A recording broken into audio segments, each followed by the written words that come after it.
Mass number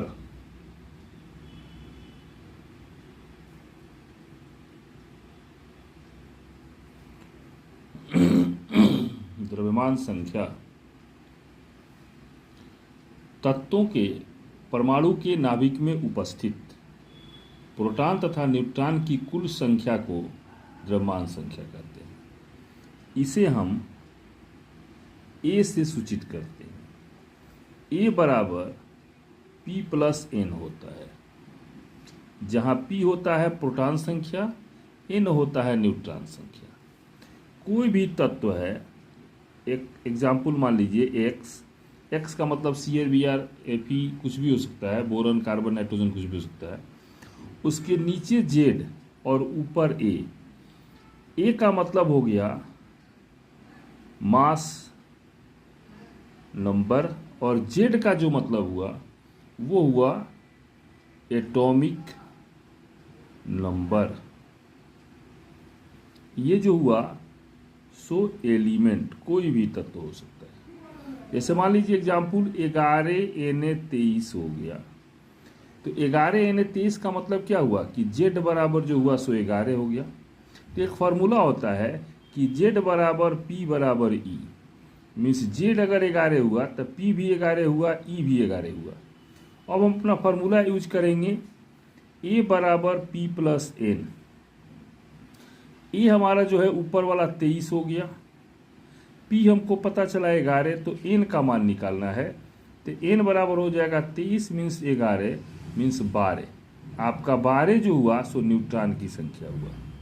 तो आप इससे क्या कर सकते हैं, मास नंबर, प्रोटॉन संख्या, न्यूट्रॉन संख्या, इलेक्ट्रॉन संख्या।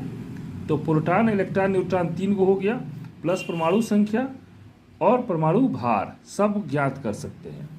जैसा कि मान लीजिए 5B11 6C12 7N14 8O16 9F18। इसके बाद आपका हो गया 12Mg24 13Al26। इसी प्रकार से आप किसी भी तत्व का इलेक्ट्रॉन, प्रोटॉन, न्यूट्रॉन और द्रव्यमान संख्या ज्ञात कर सकते हैं। ये रहा एग्जाम्पल्स जिसको आप बनाएंगे, और बनाने के बाद अगर समझ में नहीं आएगा तो कमेंट बॉक्स में डालेंगे। जैसे एक एग्जाम्पल और मैं समझा रहा हूँ, 5B11। मान लीजिए इसमें क्या हो गया, 5 जो हुआ सो Z बराबर 5 हो गया, तो P बराबर क्या हो जाएगा 5, E बराबर क्या हो जाएगा 5। अब हमारा फॉर्मूला है A बराबर P प्लस N, तो A जो है सो ये हो गया। तो 11 बराबर 5 प्लस N, तो N बराबर 11 माइनस 5 बराबर 6 हो गया। इस तरह से हम ये सारे तत्व जितने दिए गए हैं सबका हम लोग फॉर्मूला से निकाल सकते हैं। इलेक्ट्रॉन, प्रोटॉन, न्यूट्रॉन तीनों का गणना हम लोग कर सकते हैं। अब इसके बाद आप आइए आइसोटॉप्स मीन्स समस्थानिक। वैसे तत्व जिसके नाभिक में प्रोटॉन की संख्या समान परंतु न्यूट्रॉन की संख्या भिन्न भिन्न हो, समस्थानिक कहलाता है। जैसे मान लीजिए कि हाइड्रोजन है, इसके 3 समस्थानिक हो गए। पहला हो गया 1H1 1H2 और तीसरा हो गया 1H3। तीनों का ये जो है एक है, ऊपर का जो है वो डीफर है, 1 2 3 है। मीन्स नीचे वाला समान ऊपर वाला डीफर हो, आपको आइसोटॉप कहलाएगा। तो कहने का मतलब यह है कि इसका नाम हो गया प्रोटीनियम, इसका नाम हो गया ड्यूटेरियम, इसका नाम हो गया tritium.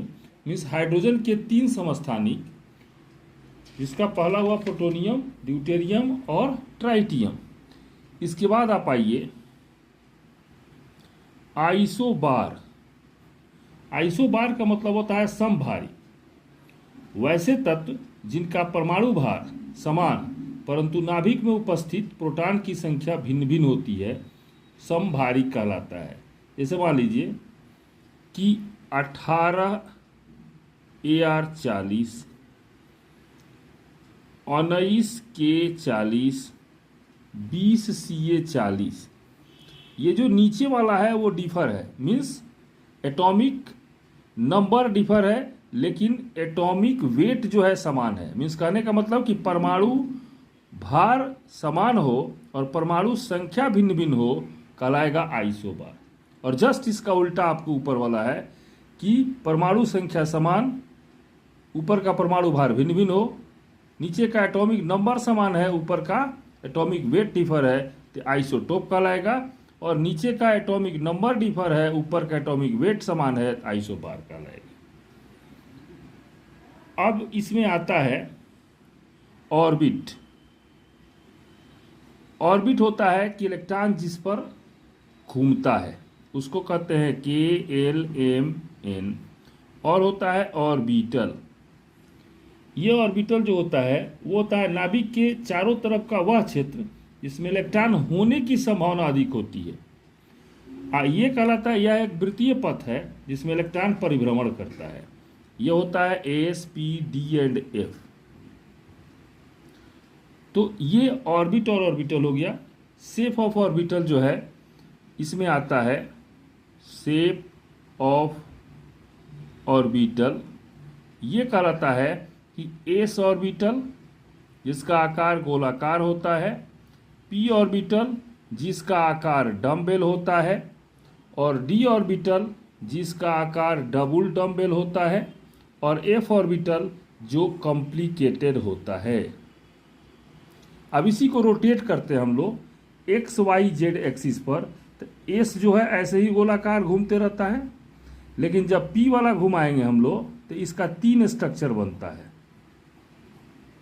X Y Z, X Y Z, X Y Z. ये ए पर इस पर घूम गया तो ये PX कहलाएगा, इस पे घूमेगा तब PY कहलाएगा, और इस पे घूमेगा तब PZ कहलाएगा। उसी प्रकार से D वाला देखिए, X Y Z, X Y Z, X Y Z, और ये रहा एक्स वाई जेड, और ये रहा अंतिम एक्स वाई जेड। एक बार इस पर एक्स पर घूमा फिर वाई पर घूम गया तो ये कहलाएगा DXY। एक बार वाई पर घूमा फिर जेड पर घूमा तो DYZ। एक बार क्या हुआ कि एक्स पर घूमा और जेड पर घूमा तो DXZ हो गया। एक बार ये एक्स पर घूमा और आधा इस पर आया आधा इस पर आया तो ये कहलाएगा DX² Y², और एक ही पर घुमा साइड से थोड़ा सा हो गया तो DZ² हो गया। ये रहा शेप ऑफ ऑर्बिटल। और आज की जो पढ़ाई हम लोग किए वो हुआ मास नंबर क्या है और वो कैसे निकालेंगे, और उसके बाद आइसोटॉप्स क्या है, उसके उदाहरण, आइसोबार उसका उदाहरण, ऑर्बिट ऑर्बिटल और शेप ऑर्बिटल।